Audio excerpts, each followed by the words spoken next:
I was just telling my man Philly Mike before the show started. Every time I bring on a guest, it always wants to jack me up, and I have no clue if I'm live. So I apologize, but it was playing the music while I was talking. Dude, the chaos is well worth it because we've got ourselves a very special guest in the house tonight. My man, Philly Mike. We finally got you on here. Dude, how are you doing, my man? I'm hanging in there, a lot of exciting stuff just because what we thought couldn't get done, some of it's got done. And the Eagles, even with limited resources, still know how to keep the offseason interesting. The Bradbury thing was a shocker. Like if people would have bet their bottom dollar, they would have said CJ stay, Bradbury go. It's the exact opposite. And now that it marinates, it probably makes sense for the best. I'm not saying I didn't like CJ walking, but it makes sense. Corners are more important in this league, especially with the way we play defense. So it is what it is. I'm still excited how we making moves, and we got a move to talk about today too. So I'm interested to hear Jimmy on the road to victory style. Let's go. And you bring up some great points there. You see the negativity out there, people trying to say, oh, you didn't bring back this guy, that guy, but you mentioned something great. The people we did bring back. And, Bradbury being a key cog there, Slay, all those things. And, the way we play this defense, it's a great point you made. I think that there is room for a lot of excitement. And the Eagles, you said it, limited because of the fact that, you're going to give Hurts an extension. Now it'll save space this year, but we know what that does for the future. And you talk about all of the moves that were made. It's all under $2 million. The guys we added, the cap hits, all those things. So you said it there, limited, but making moves regardless. Howie and effing G. I saw you post earlier today on Twitter, dude. He is. And we'll talk about him getting to talk on the New Heights podcast, all that great stuff. What an effing time that was. But Philly Mike, before we get into all that stuff, you are a hot commodity in these parts, one of my favorite effing content creators out there. But just in case anybody doesn't know who you are, I want to take this time right now to give you a chance to introduce yourself to those people and tell them where they can find you, my man. Yeah, if you want to talk trash on Twitter, right there it is, at Philly_Mike25. And on YouTube, we talk Eagles, at least 6 days a week, live or recorded at the Philly Talk Podcast. Interesting stuff, to say the least. Always. Yo, and seriously, everybody go check out his channel if you're not already. He's doing big things. And, I I warned you before we started. I want to bring on more guests, but this damn thing always is kicking people off doing that stuff. So it pisses me off. But we talked last year. I got to know you and meet you then. And man, you were excited as I about the season that was ahead. We talked about all of the damn great things that were ahead of us. And man, what a freaking great season it was. I think blew everyone's expectations out of the water. And yeah, it did not end the way we wanted it to, but it gives us hope for the future, right? Our second year head coach, our second year starting, third year in the league quarterback, about to get his extension. So got the quarterback of the future. So man, there is excitement to be had. And you kind of alluded to that earlier. So that's what I want to start off here with. And we're going to get to your comments here in a second, ladies and gentlemen. But I want Mike to start talking about, how you feel. You had mentioned a little bit, but how do you feel about this free agency so far? I see a lot of people, we didn't pick up the big studs. You said it, getting a guy like Street, that's a depth piece. We understand what he is, right? That adds to the rotation. So I'd love to hear your thoughts. What is your favorite addition on offense and on defense in this free agency? And do you think we could add elsewhere in free agency?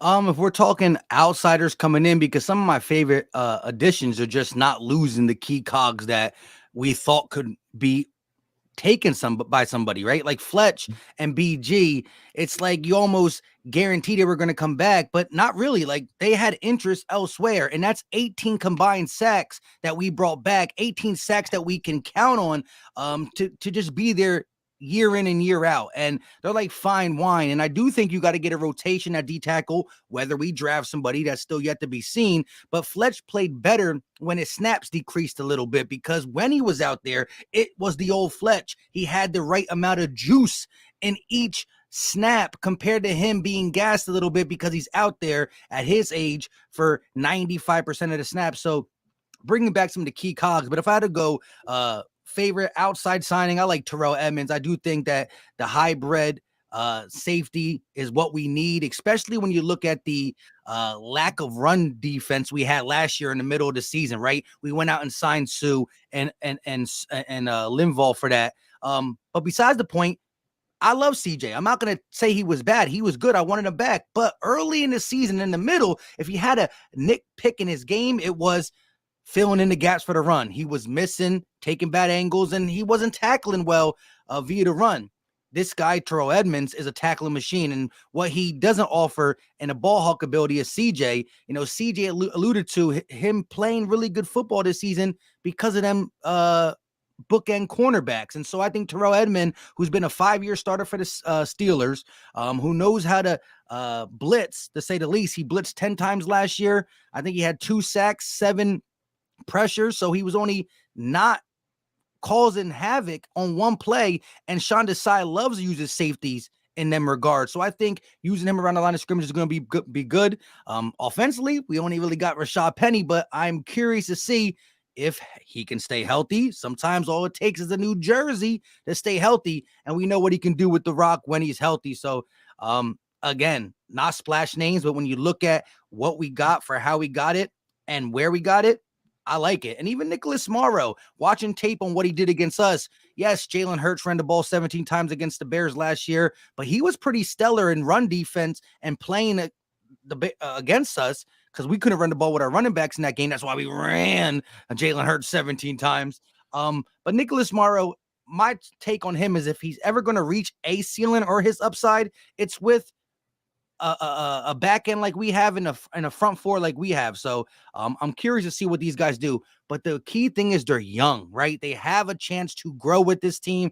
When we came off our Super Bowl W, we got the Mike Wallaces and the Haloti Nagas, which I like their names, but they were the 32 and the 34 and the 30 this, right? And we re-signed Alshon Jeffrey. So I think we got the guys back for the right time, right? We know Fletch and BG you can't give them a 3 or 4 year contract in this time like we did Alshon. So I think how we learn from that, and we're not trying to be good for 1 year, for multiple years. And so off season to me, someone's going to say, he's wearing his Eagles cap, giving him like a minus for not really doing this, that, and the third. What we did with our resources, and biggest thing is yet to come, extending Jalen Hurts, the MVP runner-up. So I got our offseason as an A, and the draft, I'm waiting to tip it to the A+ section, with 4 picks in the top 100. Hell yeah. Great stuff there, Philly Mike. And, you hit on amazing points there. You talk about, adding Rashad Penny, having that, yards after contact behind this offensive line with a new jersey in the right situation could do wonders. And you notice most of the guys we've added either have had some kind of injury or some kind of thing that held them back from being where, we're talking first round, second round, third round guys. You talk about, Morrow and, adding Greedy Williams to the secondary, having pieces that, given an opportunity to be, even just a depth piece, as you had mentioned, Fletcher Cox and Brandon Graham coming back. These are rotational pieces. A lot of people miss the mark on, okay, this is the starter, but these other guys play too, especially that year we won the Super Bowl. That rotation on defensive line meant the world. So when you add a guy like Kendavius Street, only 3.5 sacks last year, but that's a guy that only played 47% of the snaps. And he's part of a rotation here now with Fletcher Cox, Milton Williams, Jordan Davis, Marlon Tuipulotu. So you've got guys around him. And Morrow, I'm sure we're going to add to the room. You talked about safety. I love Terrell Edmonds as well. And dude, Sean Desai, the importance of safety as a guy like Edmonds is going to fit in great. And, you had mentioned CJ Gardner-Johnson, a ball hawk. I think he had 73% completion percentage, allowed to the guys he was covering. Whereas you talk about Edmonds only giving up 60%. And he only missed like 4 tackles. Whereas CJ, you said it, 11 missed tackles last year. So I think this guy's going to fit in just right. And you also mentioned having those corners makes your job a lot easier for those safeties. So I love what we did. And you also mentioned we went into this all season understanding that we were going to lose a lot of these pieces, but we didn't think we were going to get Bradbury back. So when there, you bring back rotational guys, you get Mariota as a backup, you get all of these things that I think are depth pieces that ensure, you have a Super Bowl caliber roster. These aren't the final pieces where you're like, oh, this is a Super Bowl roster, but you draft someone, you're like, okay, now they're part of something here. So Great stuff there. A big shout out to Deontay, to Nina tuning in, Scoob, Doo, Mrs. Bird Gang in the building. Appreciate each and every one of you. Luffy, all of you guys, thank you for tuning in. Any questions or comments you have here, we're going to be breaking this whole thing down. We're talking about, the free agents here. But one of the things you mentioned was Jalen Hurts. And I think that, people talk about that as if it's a problem. Like, well, you don't have the money. First off, it's going to save $2.6 million in cap. It's the later years that get the cap, but that how we will restructure, work all that stuff out. But there seems to be this confusion that we had to sign him like a week ago or something. Like, we're going to get it done. And I hope it's before Herbert or Burrow. But, one of the things I had Lord Brunson on here. And, one of the things he mentioned was you have to pay him no less than Joe Burrow. And I'm of the same Unless mindset. You pay him before Joe Exactly. Burrow. Exactly. So I'm looking in that range, 46, 48 million. That's my mindset. Get him for at least 6 effing years. But I'd love to hear your thoughts. How many years are you trying to lock him up for? And how much money are you paying him annually? I just think, obviously, we know this move is going to get done. It's just a matter of working out the kinks here. But I'd love to hear your thoughts on it. Yeah, I'm with you around that 5-6 year deal. I think that the more years you have on it, the more Howie can play with it when it needs to be played with, and he'll make the right decisions. I'm looking at anything under 50 is a steal. So I'm talking if it's 49.5, to me, it's still a steal, knowing that Daniel Jones is getting 40 automatically with incentives up to 48. Again, if he hits them incentives, then he's probably playing good football. So then he's probably worth the 48. But still, I think anything under 50 is a steal, which might happen because Jalen Hurts is a different breed when it comes to just understanding what it takes to win. Like, he's never about himself. It's always about the culture, about the team, about this. And he's going to get paid. He knows. So I think that 6 year, 50 million is where I'm at. And let Howie work and cross the T's, dot the I's. It's gonna hurt us later down the year, like you said, but by then we should have, because of how we accumulating all these picks, some fine, young, cheap talent. This is why these drafts are as important as every draft is important, but this is very important because it's how you stay in a Super Bowl contending window by getting guys who can contribute on their rookie deal. You don't want somebody to finally start playing good football when you got to pay them, right? You want them to be contributing in year 1, 2, and maybe not fully in year 1, because some players need to get acclimated. We've seen year 2 jumps crazily, but you need them to be on a rookie deal, being productive while you're paying your quarterback. And I think that we got the accumulated picks to do that, and I'm ready to see it all unfold. But Jalen, I want to see before Joe Burrow, but you're right. He deserves a penny more than what Joe Burrow gets. So get it done, Howie. All with you on that one, man. And I'm with you on the sense that we need to get that done beforehand because we want to set the market. And whatever it may be, we're going to set it well because the kid has earned it. And that is the best acquisition we're going to have this year. And, locking him up for the future is key here. No matter what anybody says, he can't do this, can't do that. That's fine, dude. I think those people are just hating at this point because the kid proved it, putting on an MVP performance, not only throughout the year, but in the Super Bowl. And if he got that ball back, we all know what would have happened. So you heard Jeff Lurie. Hell yeah, twice. Man. And, we got to hear from Lurie. We got to hear from Howie. We've heard from a lot of these guys at the annual meetings. But one thing I got to hear earlier today, I had, I was getting some work done, the Howie interview on the New Heights pod. And loved it. I'm a big fan of Howie. Last couple years, got to run into him at the offseason, just letting him know, I got your back, dude.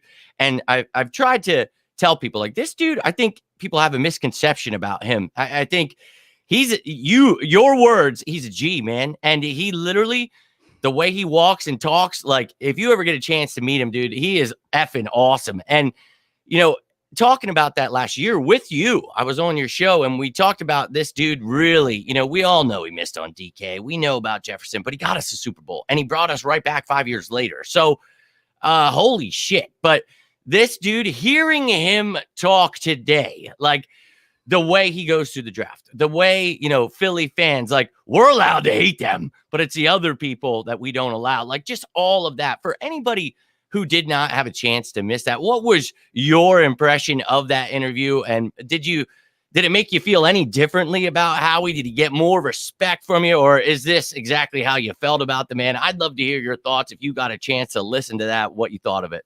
Yeah, that's when I posted he's an F and G because of that. Like, watching this interview just brings me into more of the fact that, we talk behind the scenes, and LB says it's ski mask Howie and how he fleeces guys around the league, right?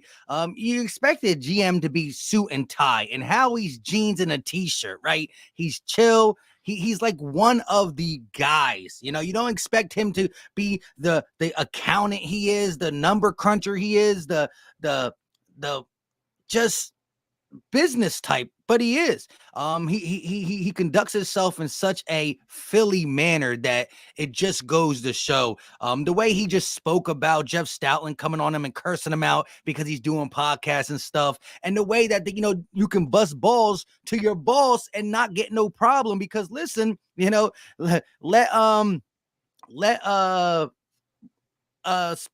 a positional coach for another team talk to their GM like that, Stephen Jones for say, he probably fired, Stephen Jones on the yacht don't want to hear it. So Howie's just a different animal, and I love it. I like how he said, sometimes he understands the hate from Philly, but it's like, when he got his emotions too. He talked about fleecing GMs. He said he doesn't always feel like it, but he's won his fair share of trades. And so I just love it because, the other thing he said is when he was telling Kelsey, like, oh yeah, how did they say it? I was put in a closet. So like when he knows, he hears it and he just takes it and he thrives off it. He's a relentless, he said it himself, grinder. And I think Lurie said that. And that's why I have faith in this organization going forward. And, always, because it starts with your owner. Oh, Jeffrey's going to spend the money if he has it, right? You can only spend the cap what the cap is, but he's not holding back no dollar. And you got a relentless GM, you got a grinder for a coach and a grinder for a quarterback. You can't deny it. But him knowing that Philly fans were calling it, put him in the closet when Chip Kelly came in, and him understanding that, and him getting out the closet, getting a Super Bowl, and then getting back, and then feeling the scars. Just, man, Howie's a J. I love it. Bro, I mean, there's no better statement after hearing that. And, being a fan of his and watching him, like, I knew he's had that attitude, but you said it, like, to be able to go on the show for both of them, the way they were, I literally said the same exact phrase to my girlfriend. She was watching the beginning with me. I'm like, dude, could you imagine being able to go talk to your boss like that? Like, just telling, how it is. And you said it, talking about putting him in the closet, like shit that I was like, nah, man, like, it was awesome. And you said it, dude. He's like the juggernaut. Just he's getting hit and he's using it to strengthen him, man. And it's like that makes me confident that he learned passing on those players. And it's not like other teams didn't pass on those players too. And the things he has done is what really has stood out to me these past few years. And what's up, Trey, Doffy, everybody tuning in here. But I think that Howie has proven he's learned, and he has us in great standing here. And, he had said it, I don't always feel like I'm fleecing him, but dude, we've been watching it these past few years. And let's take a look. We've got 26 picks in the next 3 years. We've got 6 in this year. And look, we all know that Howie could definitely be trading some of those picks, acquiring more, especially when you've got 12 in the next year and 8 after that. So plenty of effing ammo here, my man. But, let's talk about this effing draft that's coming up because, we've only got 6 here, but you had said it earlier in the show, those first 4 picks in the top 100, top 94 there, that gets me pretty effing excited. Man, so this NFL draft, very important. Like you said, every draft is important, but we're at a point where we're just in Super Bowl. We're going to lose a lot of pieces, but luckily having Howie, he already, he sees ahead. He has guys like Jordan Davis, Milton Williams here for when Javon Hargrave leaves. So you do that again this year. There are some pieces that we need to ensure Jalen Hurts has around him for the future. So whether that be on the offensive side of the ball or the defensive side of the ball, there are many holes that I still believe you need to add young players in. So regardless of what the hell I think, I want to hear what you think. So the draft's coming up. Who would you take if you could take at 10, or maybe you think you could trade up a couple picks for, who would you take? Offense, one guy, and on defense, one guy. If you're the Philadelphia Eagles, who are you at right now where you're like, if this guy's effing available at 10, I need him on the Philadelphia Eagles? Well, offensively, I know the hot commodity is Bijan Robinson. Just for the simple fact that that's one of the biggest holes. Oh, right guard could be something too. I am a believer of Cam Jurgens stepping in there and doing it. A little undersized. I mean, I do want him to focus on being a center. For when it's his turn to take over, because I don't think Kelsey's coming back next year after that. I mean, like, you never know, to be honest. But I wouldn't be surprised if that what's the tackle in there that can go 10 from Peter, how you say his last name? Wait, who are you talking about? Marlon Tuipulotu? No, the tackle that we've been linked to at 10 in the draft. Oh, Skoronski. Yeah, dude. So he's a guy that wouldn't shock me. I think though, Bijan is just it's like the toy, the hot toy that you could play with, and he'll do a lot of things with this offense. You saw what Miles Sanders was able to accomplish. If he comes in with all the hype he got, he could be a true rep, and a guy who really just makes it so difficult when Jalen does that fake for the RPO, when you got AJ and Devontae on the outsides. It just make life even that much more. Like, Miles Sanders, loved him, didn't want him to go. Big Miles Sanders fan, always knew he had the potential, but Bijan's coming in with at least a rep to be a legit game wrecker, a guy who is supposed to be that running back that gets everything done, that can catch the ball. But I think we're still going to go defense. I wouldn't put it past an offensive pick, but I still think we're going to go defense. And Jalen Carter, I'm gonna drop a video today about that, but then we got the Catavia Street thing, so I kind of let it go. But Jalen Carter supposedly via the NFL Rumorville fell off two people's board, the Lions and the Raiders, I think it is. According to them, they're taking him off the board, and they pick before us. So now you're talking about possible 3 quarterbacks or 4 quarterbacks. I'm thinking more likely 3. 3 go before we pick.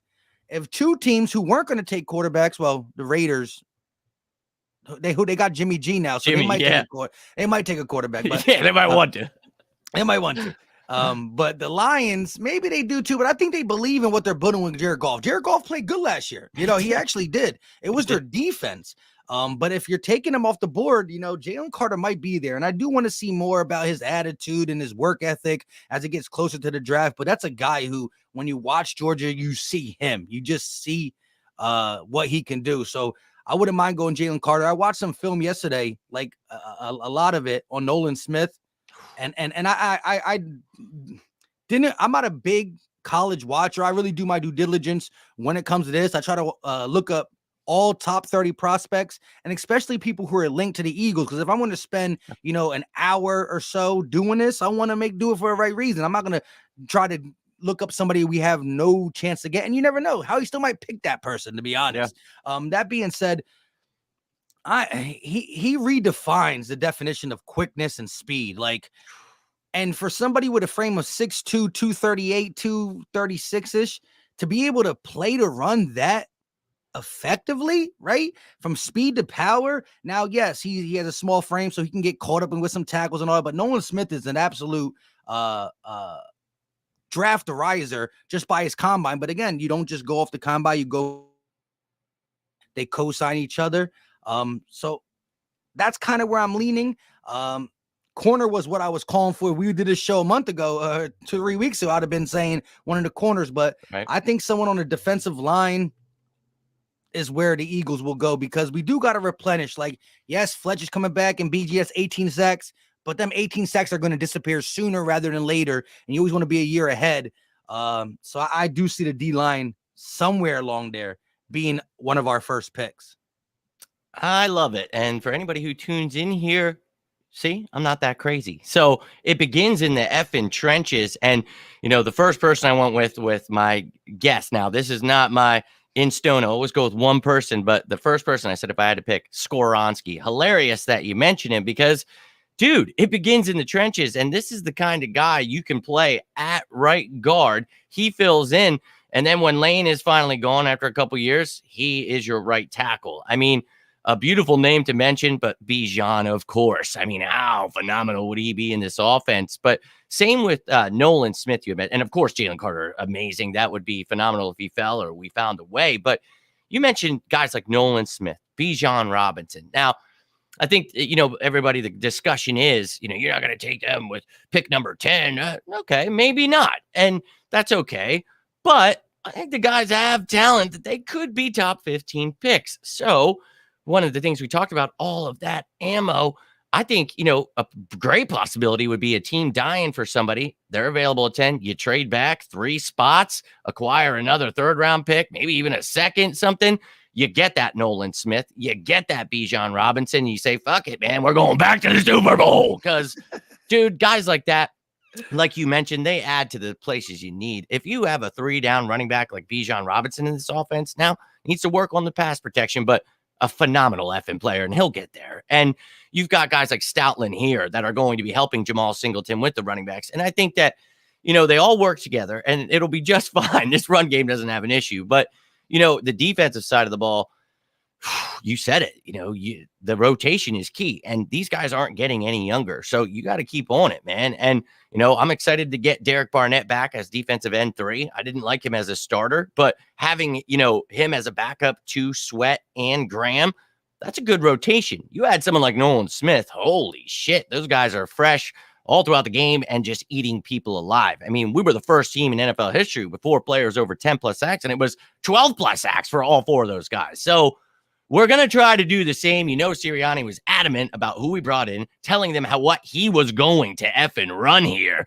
And I'm excited about that. So we talked about, the draft and things. And I think, I want to show this graphic here, and I think it'll give us a better idea, give the fans out here a better idea of what we're looking at, where we can focus. But I'd like to hear your thoughts on I'm going to show you first the offense, then the defense, and it's a depth chart here. So when you look at this here, and you have almost obviously Miles Sanders, and I have Jack Driscoll in there at right guard. Those are the 2 positions that are different. But in green there, you see the new players. So everybody else, I mean, dude, I feel pretty damn good about this. Now, I like what you said earlier. Cam Jurgens, I'm not sure that I can just accept, okay, we're throwing him at right guard, another undersized guy. I'm not sure how great Lane Johnson's going to feel about having 2 undersized guys next to him. And not to say Cam Jurgens can't do it, but, being close to some of the people that work with these guys, he's not ready to just jump in right now and be that starting guy. So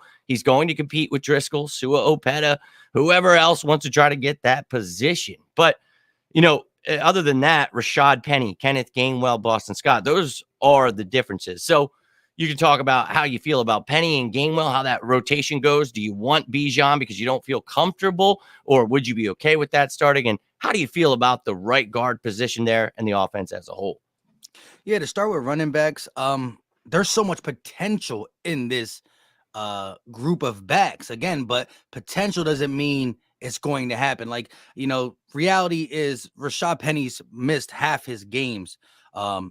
So he definitely got to be available. But low key, I think that I wouldn't feel comfortable with Kenny G getting a boatload of carries. I think he's a little smaller guy too, but he is a fighter. He can run through tackles. He can smell the end zone and the first down marker. So I'm not afraid of him going north and south. The thing is, you need multiple running backs in the NFL, especially when you don't got that 100% bell cow who can do it all. But I do like the upside of Kenny G. We use him more than Miles Sanders in the playoffs. Right. He was top 3 running backs of the whole playoffs. Now you got to understand that the Eagles played, well, we didn't play the most games. Think about it, because we missed the game. We didn't play wild card weekend. So him being top 3 or top 2 all through the playoffs and all these categories because he was effective. Now that's a short term. That was a small sample size of him being the guy, with Miles relieving him. But I think that the Eagles, are going to start this with Kenny G being the guy. Like, say we don't get Bijan, I think Kenny G's the guy, and then you move in Penny and certain plays, Boston Scotts, and we'll see what's else. Trey Sermon got some high words from Nick Sirianni, but if And again, we talk about offense. They still want to throw the ball. Like Lurie loves to throw the ball. I don't know if that's enough to make him go running back because they're trying to duplicate 1,300 yards in production. Think about it, though. If you're really trying to go right back to the Super Bowl and you believe offense would have won the game if you got the ball back with 1:43 and you believe offense is the way to go, Miles Sanders, when some people say his name, they think of, I thought he is, I loved him. And if don't judge him off the playoff run, right? Judge him what he did that season. We just lost 1,300 yards of production with 11 touchdowns. So, you know what I mean? Like maybe this a group of backs can do it. Maybe not. Bijan is a guy that I think can duplicate it early in his career. So, I wouldn't be opposed of it. Like I said, just watching Bijan, like when people play Texas, they got all eyes on him. And the way again, like I feel like when I'm watching him, I feel like I'm watching a different running back every other play because I'm watching a back whose jump cut is nasty. Then I see a guy who's so patient. Then I see a guy who is just balanced contact, bouncing off people, and then his vision is just next level. Like he knows exactly where to go. He knows exactly where his guys are upfield. And guess who's one of the best upfield offensive linemen in the game? Kelsey. You know what I mean? So he'll be running around with him all the way to the touchdown multiple times. So could see it. Now, as you said, right guard, I still would like to see Cam Jurgens beat out Jack Driscoll, but I agree with you. I can't just pencil him in there like he's going to do that. And Jack Driscoll has been good again, but he's shown injury too, right? Like he's been nicked up with only playing a little bit. So how much can we rely on him? And I wouldn't put it past Howie Roseman because that offensive lineman is going to be sitting there, and he's one of them guys that you feel like you can't miss. It's not the sexiest pick. I'm not worried about either position, but it definitely could be upgraded. Like they're the two things that we lost these guys for a reason. And Seomalu, a lot of people said he wasn't good. I always thought he was a B+ player. I never Most said underrated.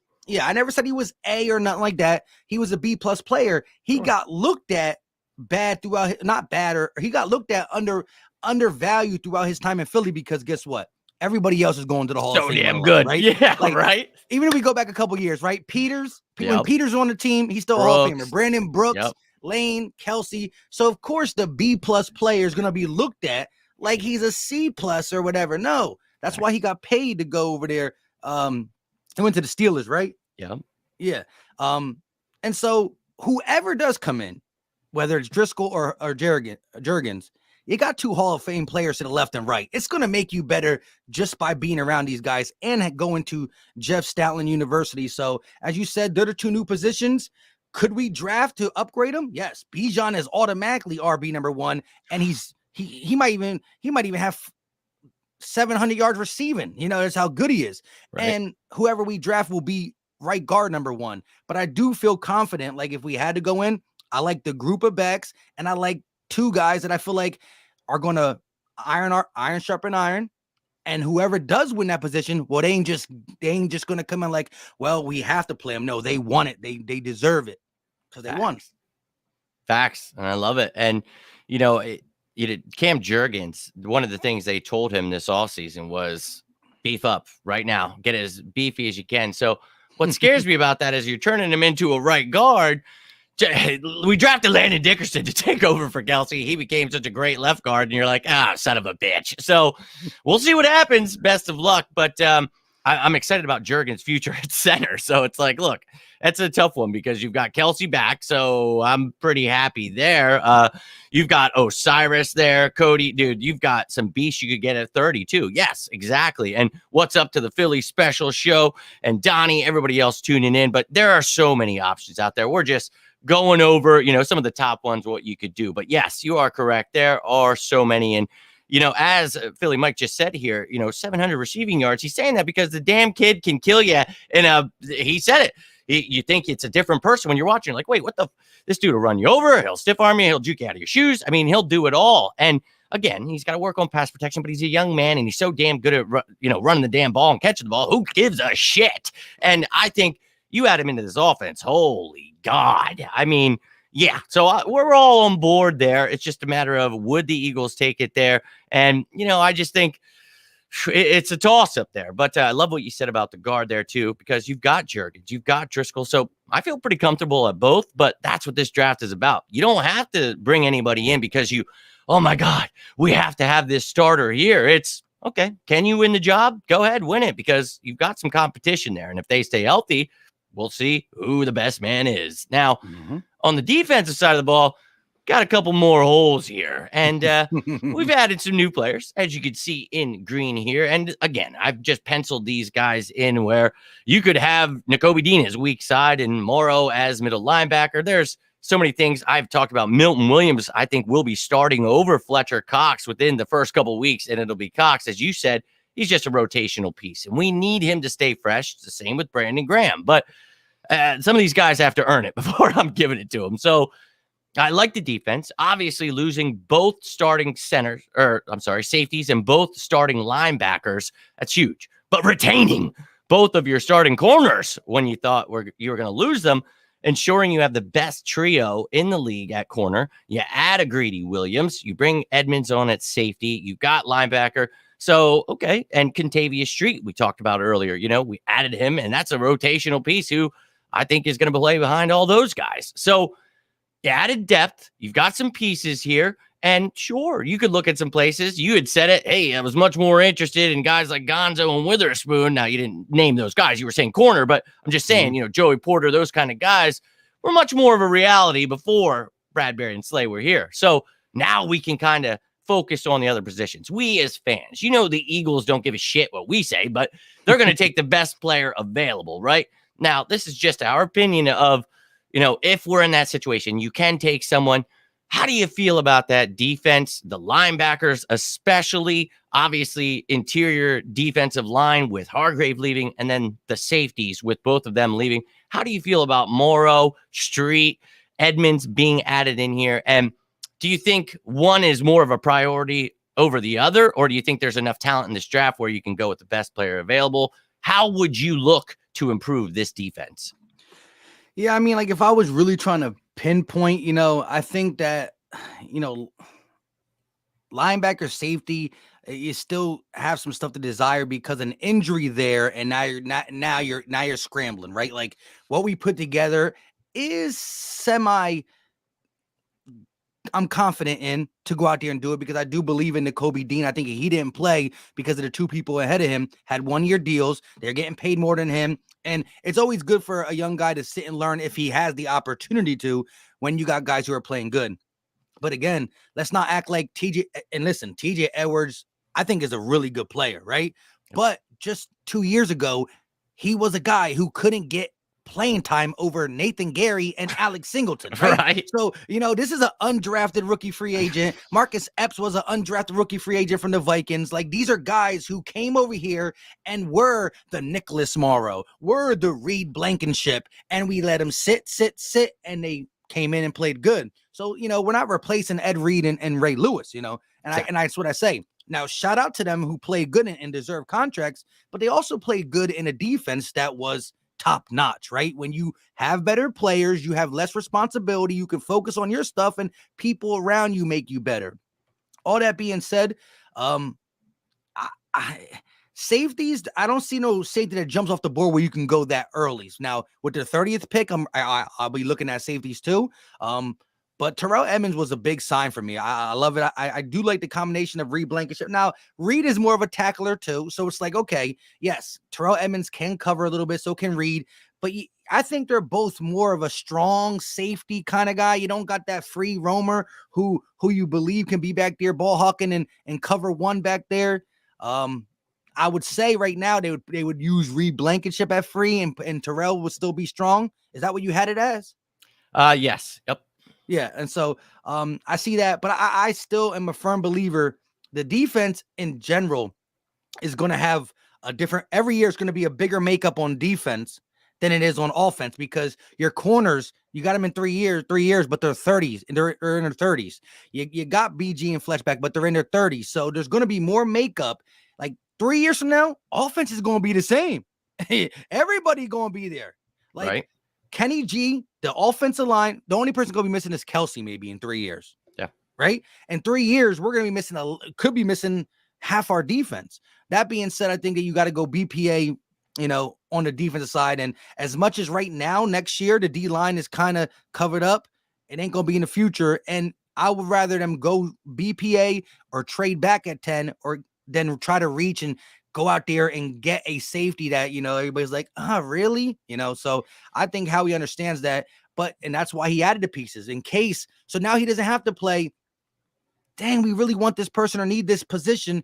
Because as you said, when I first heard about the street signing, right? It's like, okay, do a little due diligence. My boy's a Saints fan, so I hit him up immediately. He said he's a great rotational piece. I looked it up. It's almost like we just signed a Milton Williams, right? But with less upside in the sense that Milton Williams is younger and he's getting better every year. But if you look at the numbers, a half a sack difference, they both are a rotational piece. One has more tackle for loss by a couple. The other one has more hurries to the quarterback. So if you're telling me we get like a Milton Williams player while we already have Milton Williams, I'm excited. And that's what Howie's been doing. And so the draft to me, I want to fill spots and I like certain things, but you got to go BPA. It might not be the prettiest, but we just got D tackle, right? We re-signed Fletch. You go out there and get Katavius Streets, and then you draft the D tackle. You're like, huh? But it's about building. And you said, What do we got? 26 picks over the next 3 years? That's going to be our team.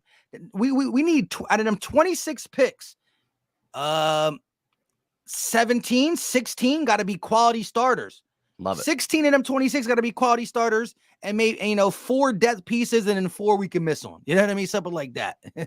I'm with it, dude. And, the way we've been doing it, Howie's been killing it with that stuff. You had said it, you're talking about guys like, TJ Edwards, Marcus. These are undrafted they're coming in here and they're the ones that are growing these guys into special NFL players. So we've got the right coaches. We've got the right staff. You had also said earlier in the video, Jeffrey Lurie, that's where it all begins. We have an owner that allows these guys to do what they need. Here, take the money, Howie. Go do what you got to do. Let's go win some effing Super Bowls. He's all about making us, the fans, happy. And we are in some great standing. And he'll get the deal done with Jalen. We'll figure this out. But you said it. In this draft, we're going best player available. And I think the funniest thing is, we talk about, and I'm the same way. I'm like, now we're not going to draft a corner. This is going to be the effing year they go take a corner at pick 10. I'm like, wait, what the But I wouldn't even be against it because you said it. Either. You build it, right? And imagine a guy like Witherspoon or Gonzo getting to learn behind Slay and Bradbury. And then he takes over the next year. Like that, you said it. Best player available. This is not about, okay, we need a starter here, because you looked at the depth chart there. If that's your team next year, I'd be okay with it. Sure, I'd be like, damn, like you said, if somebody gets hurt, but they're still free agents. There is the draft next month. So if we feel good now and we're setting things, like you said, looking toward the future, having the depth already here so that when we are drafting, we're not like, holy shit, we don't got no one at this position. So you're in the 6th, 7th, or well, we only have 2 7s, no 6, but you're in the 7th, you're like, do we take a D tackle or this? And you're like, hey, we signed this one, so let's just take this running back, whatever, So I love it, man. Yeah, really, I think we are all on the same effing page with how this draft and offseason has been going. And I think the excitement level is through the roof again this year. And you and I talked about it last year. I think this team, again, is a contender, and adding the right pieces is going to ensure that. But we've got our quarterback for the future. We've got ourselves something that looks pretty damn bright for the foreseeable next 5 years, I'm hoping. And you said it. Make those draft pick count, all that stuff. But ladies and gentlemen, that's all we've got for you. We've got to get heading out here 8 o'clock. But I want you to take this time, Philly Mike. You have any final words or let people know where they can find you? The time is yours, my man. And I appreciate you coming on, dude. Nah, I appreciate you inviting me on. Always good stuff. I like how you break things down. And I think, the Eagles are on the right path. Whether we do this in the draft, do that in the draft, whether we get a guy who can impact right away, I understand that the goal is, because we left meat on the bone, to get right back and get to the Super Bowl. And that's the goal every year. I agree. But as you said, drafting a cornerback, I'll be a little like, huh? Really? We just locked up for 3 years, but, these corners that have been coming out that have been graded top-notch are top-notch. Like, Sauce Gardner is going to run this league. Sauce Gardner, Patrick Surtain, J.C. Horn, these 3 young guys who've been in the league 2 or 3 years are going to be playing, they're going to be in the top 7 year in, year out for the next 8 years. And I really want that in a passing league. So I wouldn't be opposed to it. But like you said, that's why mock drafts always change. The free agency dictate that, what we thought was the biggest need ain't. And it did kind of fall into place where BPA might have been a Gonzo or a Witherspoon, and that's what we needed. But now BPA still might be that. Do we need it? And that's where Howie has to make the executive decision.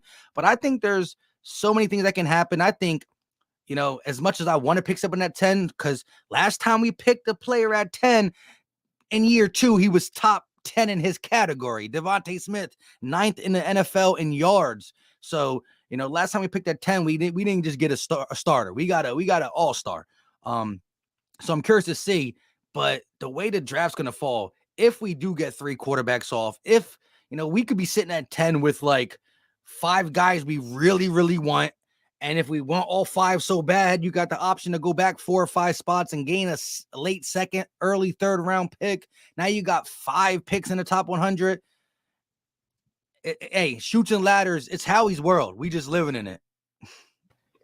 I love it, dude. Yeah. And that's exactly how I feel watching it. It's like this dude just continues effing fleecing people. And that's where the excitement comes from, ladies and gentlemen. So we appreciate each and every one of you taking the time, whether you're watching right now or you're watching later. We'd love to hear your thoughts on this offseason, what we had to say, what your opinion is, where the Eagles should go. But until next time, man, thank you again for coming on. Hope to get you on again this season.